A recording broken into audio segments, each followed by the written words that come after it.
एक छोटा सा बच्चा जब थोड़ा सा बड़ा हुआ तो मेले में गया और जाकर एक खीरा चुरा लिया, और खीरा चुरा कर लाया तो माँ ने पूछा, बेटा ये खीरा कहाँ से लाए? बच्चे ने कहा, माँ दुकानदार उधर था ना तो चुरा कर ले आया। तो माँ बोले, अच्छा कोई बात नहीं, खीरे को काट करके नमक डाल कर दे दिखा ले बेटा। अब तो लड़के का हौसला बढ़ता गया और महाराज धीरे धीरे छोटी मोटी चोरियां करने लगा और खीरा से स्टार्ट किया था हीरा चोर बन गया। एक दिन दुकान में जाकर हीरा चोरी किया और जब गार्ड ने पकड़ने का प्रयास किया तो उसे गोली मार दिया, मौत के घाट उतार दिया। और जब पकड़ा कोर्ट में उसे सजा सुनाई गई, सजाए मौत। लेकिन फांसी देते समय अंतिम इच्छा पूछी जाती है। फांसी देने वाले जल्लाद ने कहा, बता तुम्हारी अंतिम इच्छा पूछे? कहा हाँ हाँ, एक बार मेरी माँ से मिला दो। उसकी माँ आई रोती बिलखती हुई, हाय रे मेरे बेटे को फांसी दे दी जाएगी। ओ मैया जरा ध्यान से सुनना, ये हमारे आपके जीवन की कथा है। उसकी माँ आई बिलाप करती हुई, हाय रे मेरे बेटे को फांसी दे दी जाएगी, मैं कैसे जीऊंगी? और जैसे ही माँ आई करीब में आकर बेटे को पकड़कर रोना चाहिए, बेटा आया और माँ के नाक में दांत काट लिया।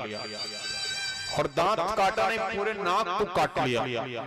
और माँ बेचारी किसी हालत से छुड़ाई, लेकिन तब तक नाक पूरा वो काट चुका था, नाक को अलग कर दिया था चेहरे से। माँ रोती बिलखती भागी वहां से।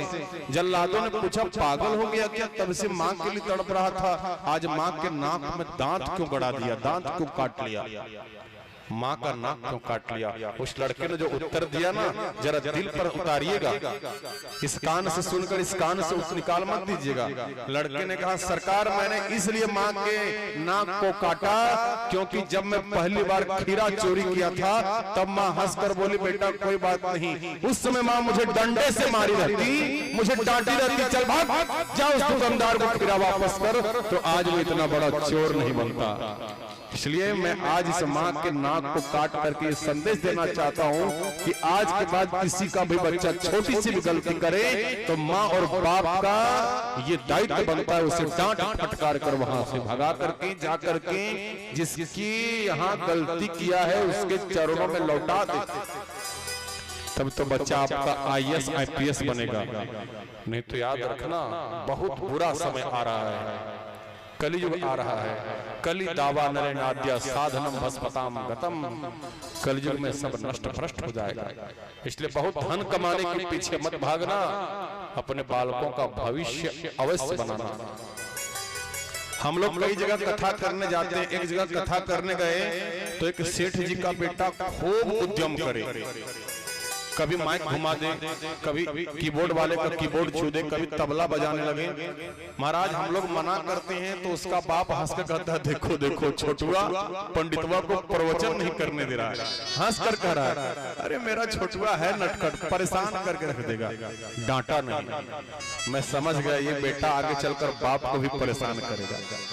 इसलिए व्यासपीठ से ये उपदेश आप अवश्य सुनिए कि बच्चे की छोटी गलतियों को नजरअंदाज कभी मत करिए। सुनीति मैया शिक्षा देती है, कोई बात नहीं बेटा। ध्रुव ने कहा, माँ तुझे अभागिन कहा। वो कहने लगी, हाँ हाँ मैं तो अभागिन हूँ ही। लेकिन माँ ने कहा, बेटा अरे तू उस पिता के गोद में क्यों बैठना चाहता है? कल जब वो पिता की मृत्यु हो जाएगी तब किसके गोद में बैठोगे? अरे तुम्हें बैठने की इच्छा है ना, तो परम पिता के गोद में जाकर बैठो। ध्रुव जी ने पूछा, परम पिता कहाँ मिलेंगे? माँ ने कहा, कहाँ नहीं मिलते हैं, हरि व्यापक सर्वत्र समाना। अरे बेटा ढूंढने का प्रयास करो। ध्रुव जी ने कहा, माँ तो दिखाई क्यों नहीं पड़ता? माँ बोलती है, बेटा दूध में मक्खन छुपा है, लेकिन ऐसे नहीं मिलेगा, इसके लिए मेहनत करना पड़ता है, मंथन करना पड़ता है। ठीक उसी प्रकार भगवान तो हर जगह विराजमान है, लेकिन देखने के लिए साधारण आंखें नहीं, प्रज्ञा चक्षु की आवश्यकता है।